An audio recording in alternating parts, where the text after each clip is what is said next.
recognizes Mr. Castro for 5 minutes. Assistant Secretary Robinson, where do the majority of firearms used by cartels in Mexico, Central America, or the Caribbean come from? Thank you, sir, for that question. The majority of firearms used by criminals in the region come from the United States. And would you say that U.S. lax U.S. gun laws are a foreign policy problem for the United States? Well, what I would say is the countries in the region, our friends in the region, are challenged to oppose those transnational organizations, criminal organizations, and gangs who are receiving those weapons.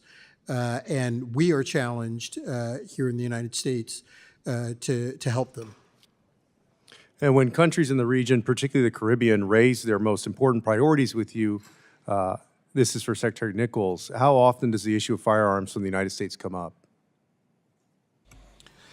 Comes up very frequently. We believe that the Bipartisan Safer Communities Act was an important step in addressing those concerns. The naming of a special prosecutor in the Department of Justice to lead investigations, the use of technologies like E-Trace, training to partners in the Northern and Southern Caribbean in gun crime investigations has also been responsive to those concerns, but they would certainly, our partners would certainly like us to do even more.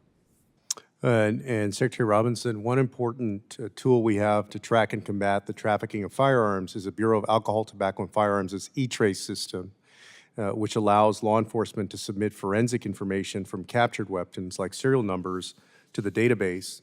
Other countries can also participate and submit information, and many do, but there are significant gaps in coverage in Mexico, Central America, and the Caribbean. The INL Bureau that you lead helps build capacity in foreign law enforcement agencies. What are you doing to help foreign law enforcement agencies participate in the E-Trace system and track the source of firearms? Thank you.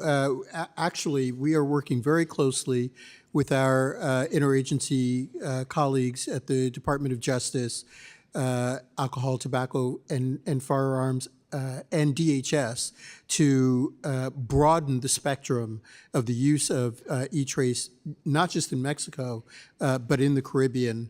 I was just there. I was there with the special prosecutor, Michael Ben Avery, to discuss this with our colleagues in the Eastern Caribbean, and we're doing what we can to get more countries to enter the information and the evidence in E-Trace. Well, thank you for that important work. And I raise this issue because we often talk about the very real danger of cartels and the damage that they do, not only in Mexico, but to Americans through the trafficking of fentanyl, trafficking of migrants, because they often force these people to pay a fee to present themselves at the border.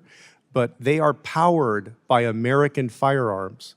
They would not be able to succeed the way they do but for the use of American firearms. And even though there's a lot of discussion about these issues on this committee, there is not the same will to actually do something about it and disarm the cartels. So there's a lot of, big statements and aggressive statements against the cartels, but actually very weak will to actually do anything about it, to disarm them so that they can't accomplish what they're accomplishing now. I had a second unrelated question on Honduras for you all.